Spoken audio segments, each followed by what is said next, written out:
Have you ever heard the expression that says, "Why do women have to be well educated? After all, they'll only take care of the kitchen and bed." Is that true? What are the rights and obligations of women in the household according to Islam?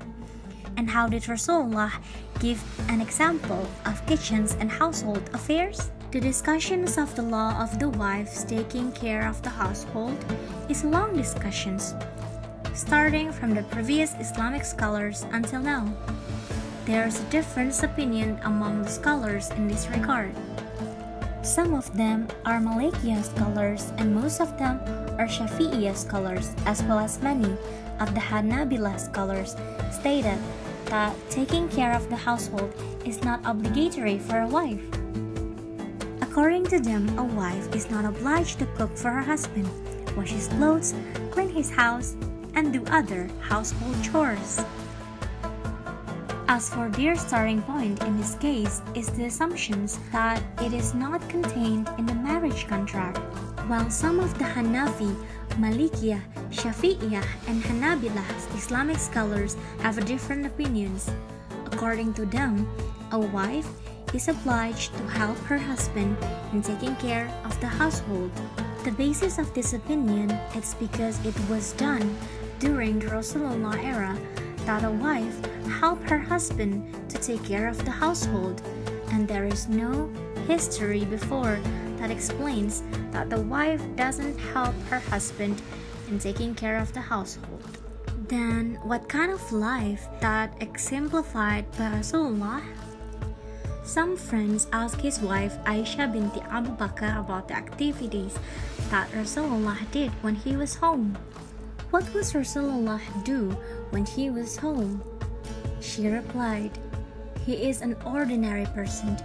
He patched his own clothes, milked the goats, and served himself."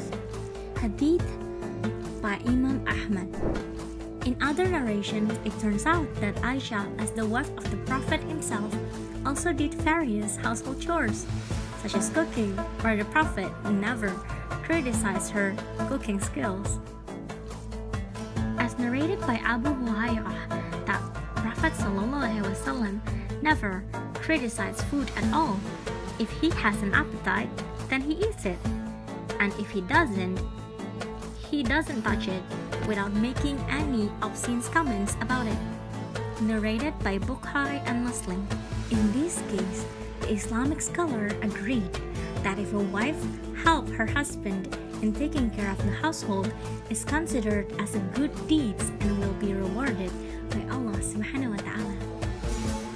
In Islam, both men and women carry out the mandate as a caliph or leader on earth. To be a good leader, both men and women need to have a broad knowledge and insight. Therefore, Islam obliges and gives equal rights to men and women in terms of seeking knowledge. Then, what about the social role of women? Can women work and have a career outside their house? In this case, there's a story about one woman in the Prophet era who worked outside her house. Her name is Zainab, the wife of Rasulullah itself. She is a person who is an expert in processing leather into useful products, and the products she sells herself in the market. And there are many historical records that says many women at that time during the Prophet era worked outside their house. So, what do you think? Taking care of the kitchens and the housework is the husband's or the wife's jobs? Or should it be both? Let's write it in the comments below.